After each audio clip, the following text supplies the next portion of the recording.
नमस्कार दोस्तों, स्वागत है आपका आपके यूट्यूब चैनल टुडेज न्यूज़ पर। तो दोस्तों देखते हैं क्या है आज की हेडलाइंस।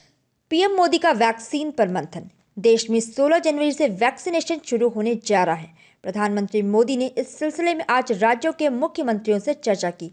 प्रधानमंत्री ने कहा, 16 जनवरी से हम दुनिया का सबसे बड़ा टीकाकरण अभियान शुरू कर रहे हैं। जिन वैक्सीनों को आपातकालीन इस्तेमाल की मंजूरी मिली है वह दोनों मेड इन इंडिया है। ये हमारे लिए गर्व की बात है।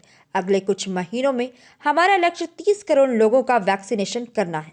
प्रधानमंत्री ने कहा, हमारी वैक्सीन कॉस्ट इफेक्टिव और देश की ज़रूरत के हिसाब से तैयार की गई है। हमारी प्रायोरिटी में वो लोग हैं जो इस लड़ाई में जुटे हैं। इसमें मेडिकल स्टाफ, सफाई कर्मी, सैन्य बल और पुलिसकर्मी शामिल हैं। इन सभी को पहले चरण में टीका लगाया जाएगा। ऐसे फ्रंटलाइन वर्कर की संख्या 3 करोड़ है जिनका खर्चा भारत सरकार उठाएगी। प्रधानमंत्री ने कहा, 4 और वैक्सीन अभी प्रोसेस में है। टीकाकरण में सबसे अहम काम उन लोगों की पहचान करना है जिन्हें टीका लगाना है, जिसके लिए कोविन ऐप प्लेटफॉर्म पर रजिस्ट्रेशन करना होगा, जिससे वैक्सीन के बाद उन्हें डिजिटल सर्टिफिकेट मिलेगा और दूसरी डोज के लिए रिमाइंडर भी उनके मोबाइल पर एसएमएस द्वारा पहुंच जाएगा। बता दें, वैक्सीन के 2 डोज 28 दिन के अंतराल में दिए जाएंगे, तभी वैक्सीन का शेड्यूल पूरा होगा। सेंसेक्स में भारी उछाल, हुआ 49,000 के पार। सेंसेक्स पहली बार 49,000 के पार बंद हुआ है, जिसमें आईटी और ऑटो शेयर सबसे आगे रहे। उम्मीद जताई जा रही है कि सेंसेक्स इस हफ्ते 50,000 के रिकॉर्ड स्तर को छू सकता है, क्योंकि एचसीएल और इन्फोसिस जैसी बड़ी कंपनियों के नतीजे आने वाले हैं। सोमवार को जहां सेंसेक्स 486.81 की बढ़त के साथ 49,269.32 पर बंद हुआ, तो वहीं निफ्टी 137.85 अंक की बढ़त के साथ 14,484.75 पर बंद हुआ। इसमें टाटा मोटर्स के शेयर 12.64% और एचसीएल के 5.89% अंक ऊपर बंद हुआ। वहीं इन्फोसिस, विप्रो और एचडीएफसी के शेयर भी अच्छी बढ़त के साथ बंद हुए।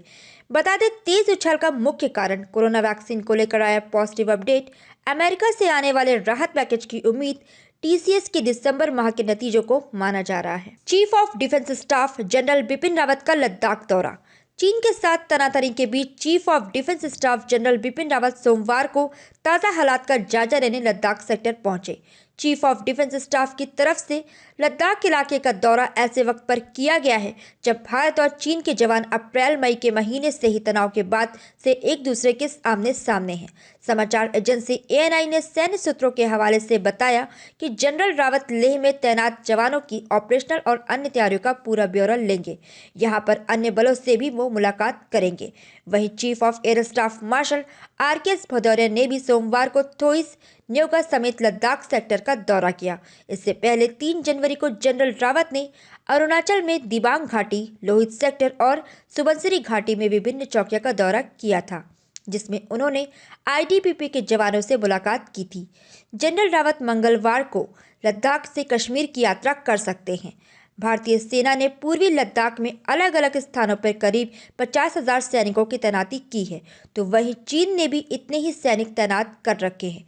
दोनों पक्षों के बीच सैन्य और राजनयिक स्तर पर कई चरण की वार्ता के बावजूद अब तक कोई ठोस समाधान नहीं निकल पाया है। पहली बार नहीं छपेगा बजट दस्तावेज। 73 साल से छपते आ रहे बजट पर भी कोरोना का ग्रहण लग गया है।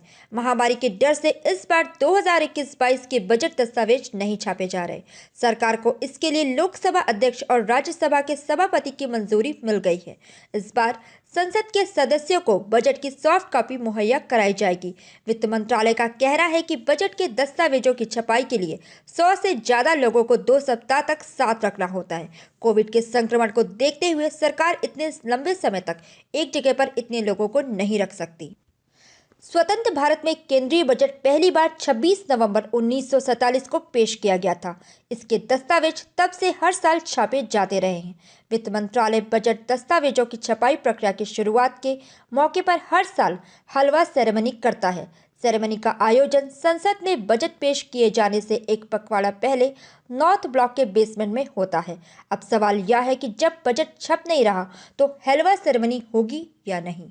अगर आपने मेरे चैनल को अभी तक सब्सक्राइब नहीं किया है तो प्लीज़ लाइक करिए, शेयर करिए और सब्सक्राइब करिए।